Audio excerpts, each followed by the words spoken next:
आज का दिन 15 अगस्त हम सबके लिए सिर्फ एक तारीख नहीं बल्कि एक ऐसा पर्व है जो हमें हमारे पूर्वजों की त्याग, बलिदान और संघर्ष की याद दिलाता है।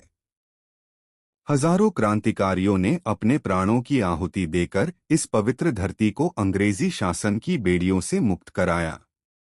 भगत सिंह, चंद्रशेखर आजाद, सुभाष चंद्र बोस, वीर सावरकर जैसे वीर सपूतों ने न केवल आजादी का सपना देखा बल्कि उसे सच करने के लिए अपनी जिंदगी दांव पर लगा दी। यह दिन हमें याद दिलाता है कि आजादी मुफ्त में नहीं मिली, इसे पाने के लिए रक्त की नदियां बहानी पड़ी। हमारा तिरंगा जब आसमान में लहराता है तो यह सिर्फ कपड़े का टुकड़ा नहीं बल्कि करोड़ों भारतीयों की आत्मा, गर्व और त्याग का प्रतीक है। इस आजादी की हवा में हमारे पूर्वजों के बलिदान की खुशबू है और इसे संजोकर रखना हमारी जिम्मेदारी है। आज जब हम स्वतंत्रता दिवस मना रहे हैं तो यह भी समय है कि हम अपने राष्ट्र की आत्मा को पहचानें। भारत की सभ्यता, संस्कृति और विचारधारा सदियों से सनातन धर्म और हिंदू मूल्यों पर आधारित रही है, जहां सत्य, अहिंसा, धर्म, कर्तव्य और परोपकार हमारे जीवन के मार्गदर्शक रहे हैं।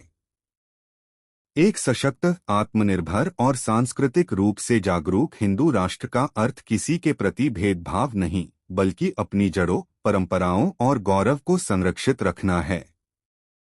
हमें ऐसा भारत बनाना है जहां हर नागरिक अपने धर्म, संस्कृति और पहचान पर गर्व कर सके, जहां शिक्षा में संस्कार हो, राजनीति में चरित्र हो और समाज में भाईचारा हो।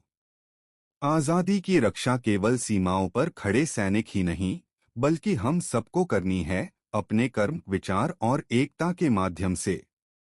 आइए इस स्वतंत्रता दिवस पर संकल्प लें कि हम अपने राष्ट्र को न केवल आर्थिक और तकनीकी रूप से मजबूत बनाएंगे बल्कि आध्यात्मिक और सांस्कृतिक रूप से भी इतना सशक्त करेंगे कि भारत फिर से विश्वगुरु के रूप में स्थापित हो।